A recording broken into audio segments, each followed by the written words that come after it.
अमित शाह जी आपको शहाबुद्दीन साहब के पुत्र उसामा साहब नजर आ रहे हैं, लेकिन उसामा साहब लंदन से बैरिस्टर की पढ़ाई करके समाज सेवा और राजनीति में आए हैं, जबकि आपके ही एलायंस पार्टनर और आपके पार्टी के नेताओं का भी आप इतिहास बता दिए होते तो बिहार की जनता आप पर विश्वास करती।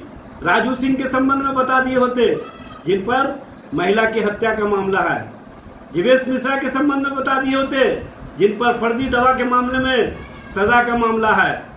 अनंत सिंह के बारे में बता दिए होते, पप्पू पांडे के बारे में बता दिए होते, हुलास पांडे के बारे में बता दिए होते, राजवल्लभ यादव के संबंध में बता दिए होते, और आनंद मोहन के संबंध में भी अगर बता दिए होते तो लगता कि आप ईमानदारी से बिहार में अपराधियों का आकलन कर रहे हैं। आप केंद्रीय गृह मंत्री हैं, आप अपने ही जो एनसीआरबी का रिपोर्ट है उसके आधार पर स्पष्ट रूप से बता दिए होते कि बिहार में 2005 से 2025 के दौरान 70,000 से अधिक हत्याएं हुई, 1 लाख के करीब अपहरण और अन्य तरह की वारदातें हुई, 3 लाख के करीब डकैती, छिनतोड़ी और अन्य तरह के मामले हुए।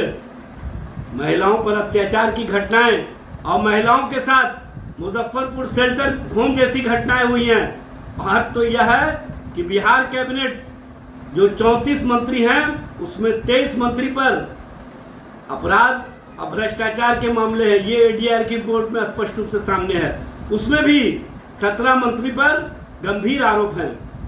गृह मंत्री जी, आप बिहार में कहते हैं कि नीतीश कुमार जंगल राज को समाप्त करके आए, आप गरीबों के राज को, शोषितों वंचितों के राज को, हर वर्गों को अधिकार देने वाले राज को जंगल राज कह के गरीबों का उपहास मत बनाइए, पिछड़ों अति पिछड़ों का उपहास मत बनाइए।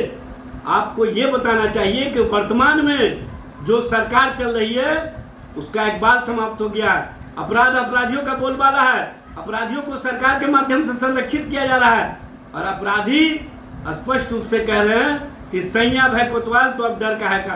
इसलिए गृह मंत्री जी, आप सारी बातों का आकलन करके सच और सच्चाई से बिहार के आवाम को अवगत कराइए। चुनावी भाषण और चुनावी जुमले से बिहार का भलाई नहीं होने वाला है।